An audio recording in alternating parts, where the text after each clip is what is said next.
Sen Gel, kesik gel. köplerin yeğeni misin? Kesik öplerin yeğeniyim buraya. ben. Ha, demek ki He. şu mahkemeye düşmüşler 2 kişi. He.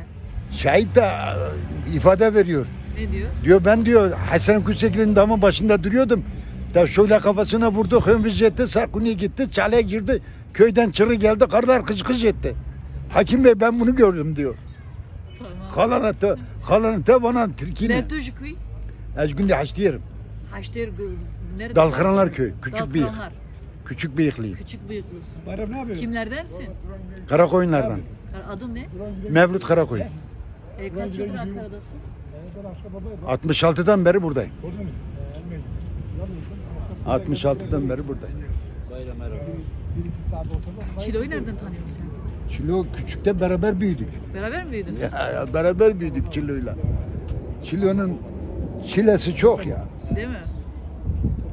Bayram ne yaptın? Abin nasıl? Askeri. İşte aşeyle. Aşe Khorziyevey. Khorziyevey. Senin baldızın. Beriye Suriye. Vallahi Suriye. Senin baldızın nasıl? Belki nasıl iyi misin? Sağ ol. Dayı sen nasılsın iyisin? Geçmiş olsun kim hasta? Abim aslında.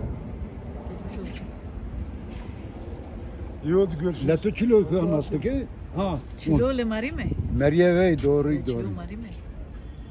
Tavşan çalın insanları çok değerli insanlar ya. Ya lan. Ekabir insanlar. Vallahi sen ne diyorsun? Ha bana öyle denk gelmiş, sana öyle bir şey denk gelmiş. Ya tanımıyorum boş konuşuyor yani. Cuma'dan çıktığı zaman adamlar o kadar ekabir insanlar var ki.